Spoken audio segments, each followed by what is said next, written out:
Hello everyone! I have one question to ask you today, and that question is, have you ever met BattleTech? BattleTech is a new game just came out today by HBS Studios, and it is a... it's kind of like Xcom if you ever played Xcom, but with mechs. And right there sold me. I love mechs, I'm a huge fan of mechs. And the RTS genre is one of my favorite genres. So right when I heard about this, I was on board. So it just came out today, and I put in about 2 hours into the game, and right away I can tell you, it's not as easy as XCOM. So let's load into my campaign right now. I'm also doing a series on it, so you'll be able to watch all my misgoings and everything later in the week. But I just want to get this video out as soon as I could. Right off the bat, one weird thing, a problem I have with the game so far, is that it has trouble loading. I don't know if that's just issue with my computer or issue with me having it in window mode, but it seems to go non-responsive on every loading screen. And it hasn't been too much of a problem yet. It kicks back in fairly quickly. So, it's not the biggest issue. Just kind of concerning to see it go non-responsive. Like, right now it went non-responsive. Though, give it a little kick. Little touch, and it comes back. Come back. Hey, BattleTech? Thank you. Alright, so here is half the game. So the game seems to be split into 2 parts. You have like your planning work phase, as well as you have your combat phase. So here is our ship and our mercenary corps, the Dragonfire Marauders. On the top right, you can see our total funds we have. Underneath that, we have our timeline of events. The financial report, I'm not too sure if we can ever change that.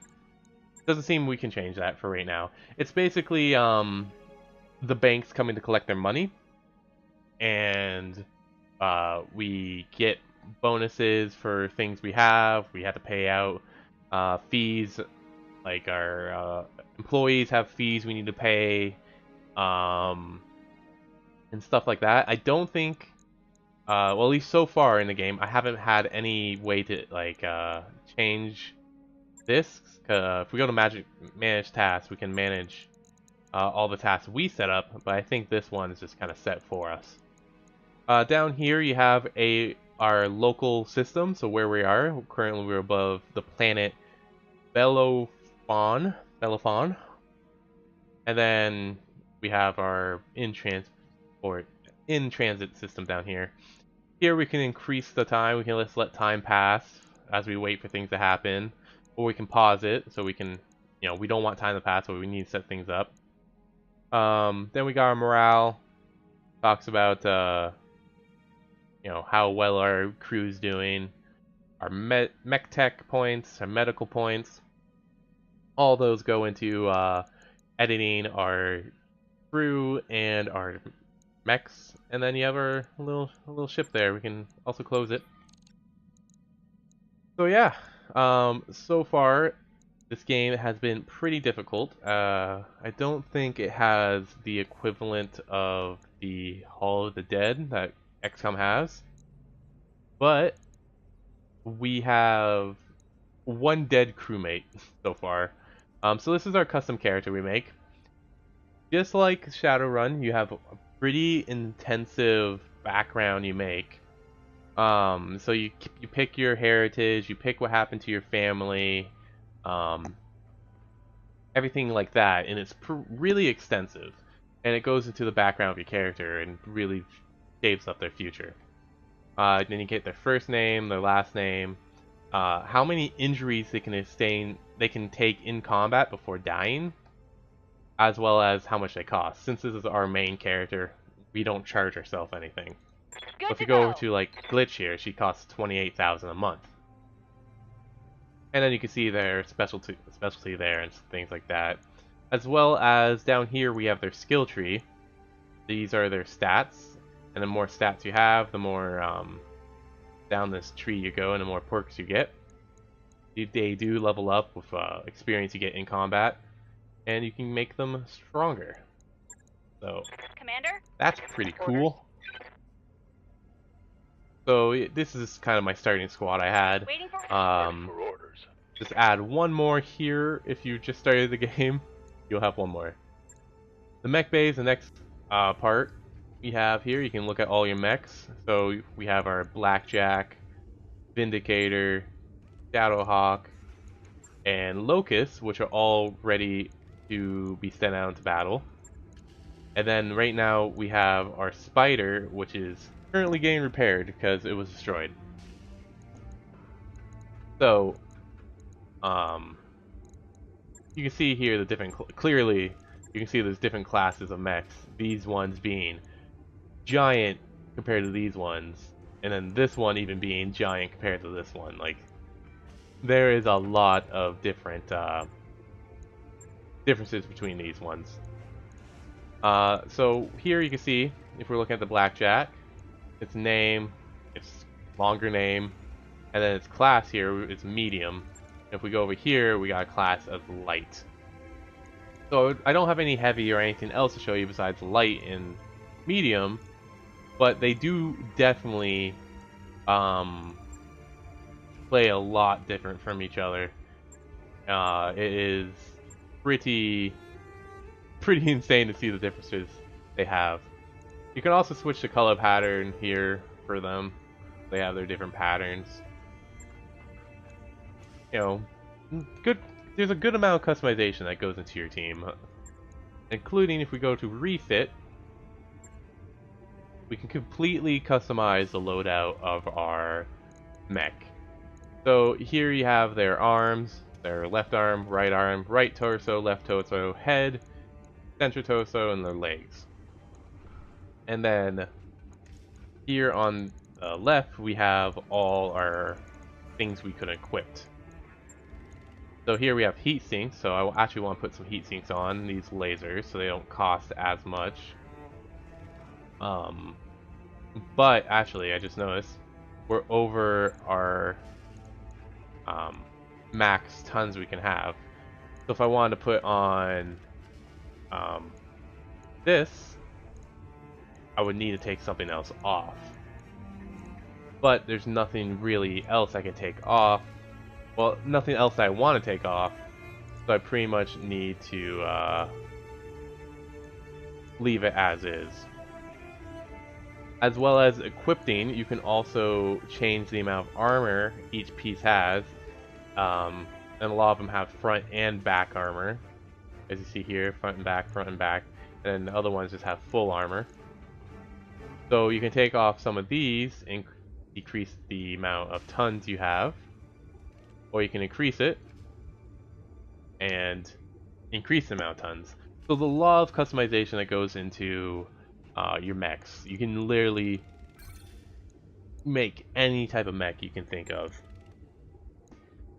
So the customization here is like really, it's insane. There's so much customization you can do. Then we have our star map where we can go and look at the different solar systems and things like that. As you can see, the map's pretty big, and each area kind of has like their own controlled faction and stuff like that. Don't see the faction I initially picked as my own. Sad, Draconis is not around. And then you can see here the different planets I can go to. So here I have the planet above Belafron, as well as also we have Krinin, Alloway, and of course, everyone's favorite system, Detroit. Now, you can travel between these. There is travel time, there is travel costs, so you don't really want to just hop around all the time. for no reason. You kind of want to plan out your travels.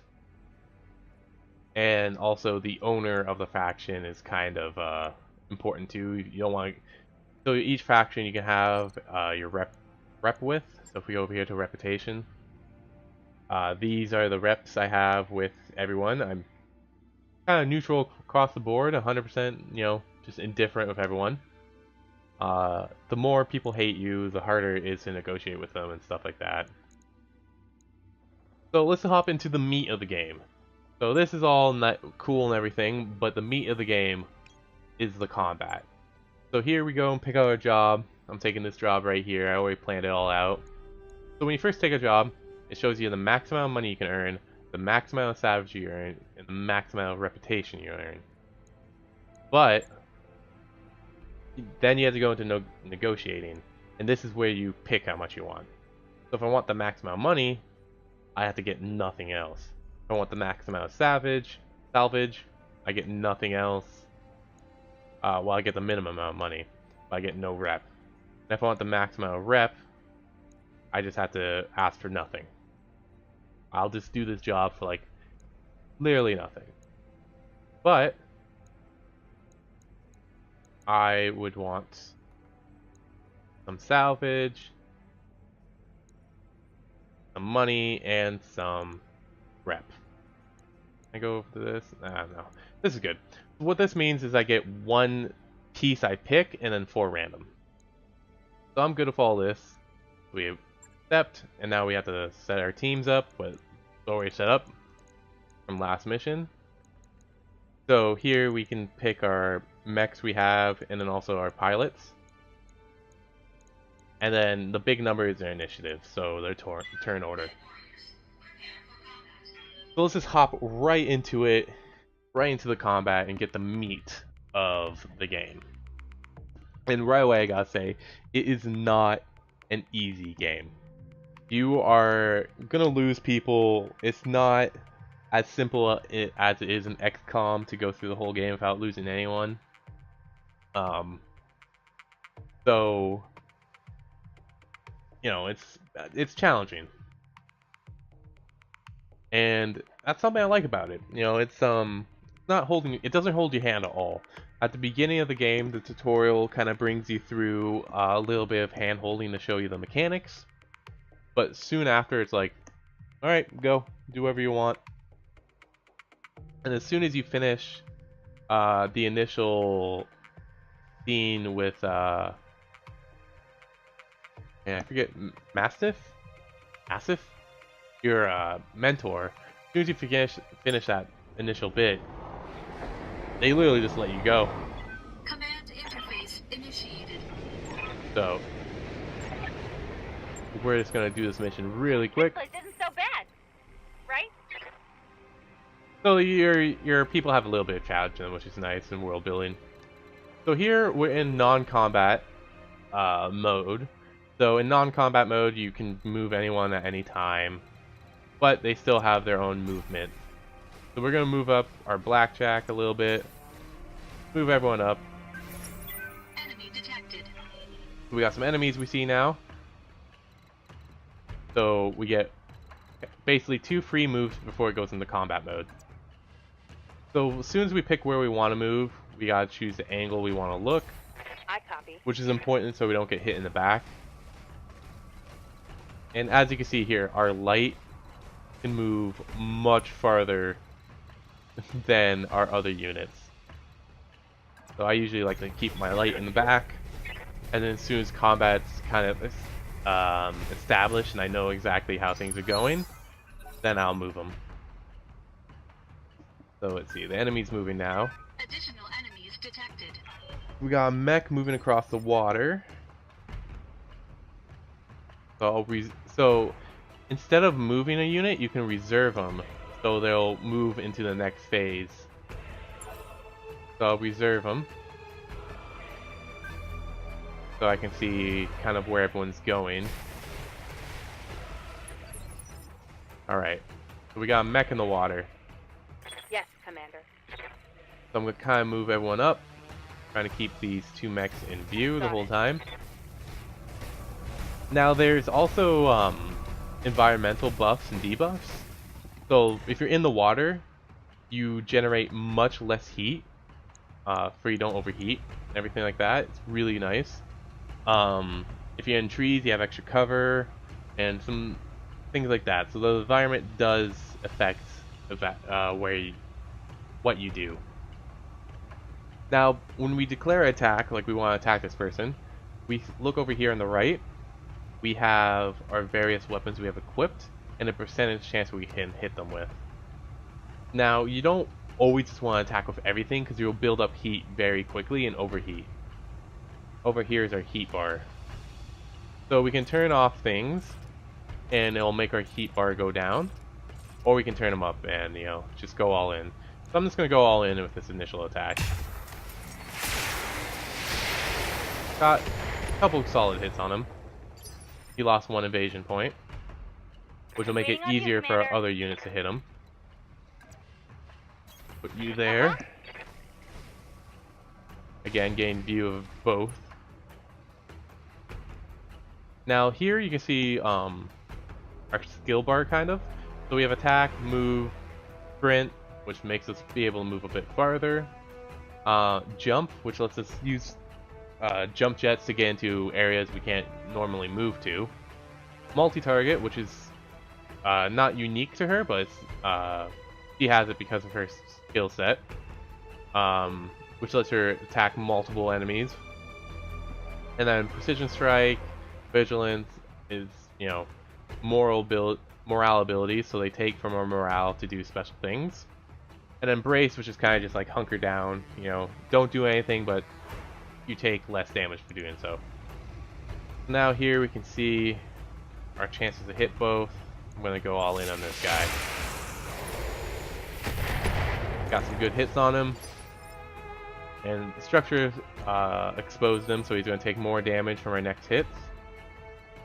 So here you can see we can't get down this hill with moving, but if we jump, we can easily get down this hill. So it's nice to, jump jets are nice to help you get maneuver around better. Alright, so let's see here. Again, just gonna go all out on this guy. Boom, and destroyed his right arm. So yeah, you can target different parts of them to do more damage and things like that. So, and all if they have like a really strong weapon on one arm, you can try to take down that arm first. So now with Medusa, sprint.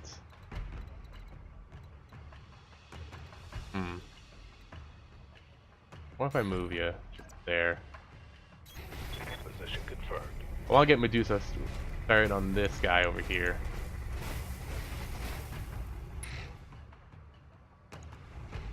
So only a 30% chance to hit. Let's just go for it. Wow, that was a great hit. 30% chance. So enemy's turn now, so they're doing their moves. Taking advantage of that water.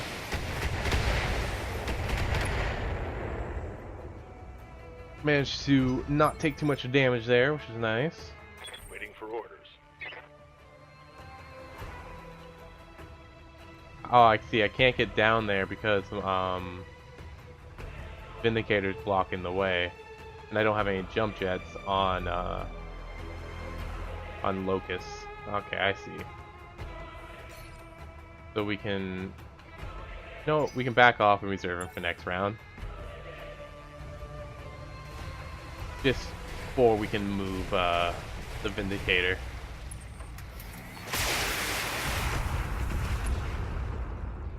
Ooh, Blackjack's getting lucky with those misses. Alright. So we want to move Glitch out of the way, where our Locust can get through.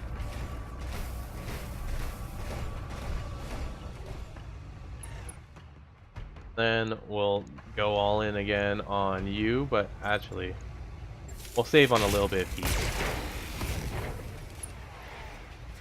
Now, you would think when you take out someone's both of a mech's arms, it would be pretty much useless. But no, they can still very much hurt you and do damage to you. Right off the bat, they can have weapons equipped into their chest, so they don't necessarily need their arms to have weapons, as well as they can always melee kick you, as I'll show you here. A melee attack with my behemoth. Oh no, blackjack, sorry. Should have done it with behemoth. Engaging pistol attack. Boom, just kick him in the face.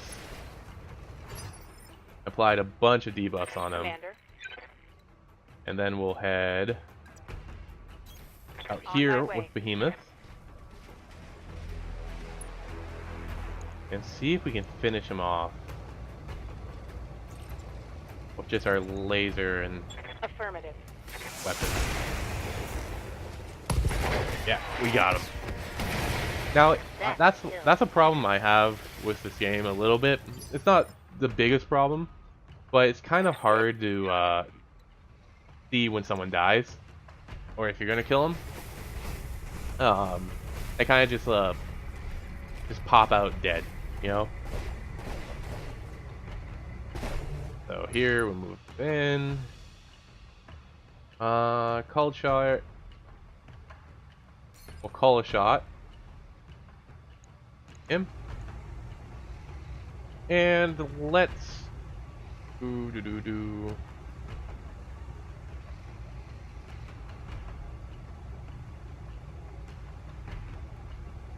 Let's see here.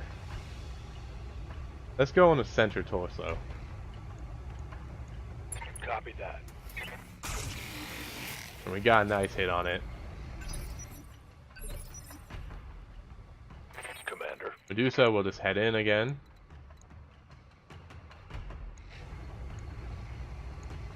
And we want to move. Move order. Medusa Locust has a lot of close combat weapons, so we need to move in to use a lot of them. Now we can go all in attack on him. And there we go. That one's gone. Took him down, Mission and successful. that was our mission. Now we go into our post mission where we get our rewards, kind of see the damage we took, things like that, as well as pick our salvage.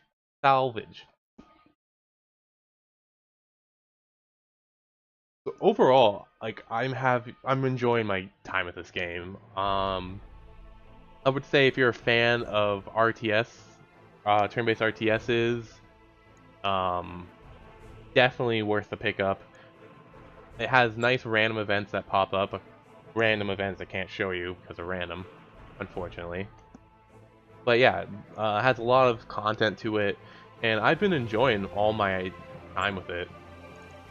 Okay, so here you can see, I actually wonder, because we get a total of 4, so I wonder if we just get everything.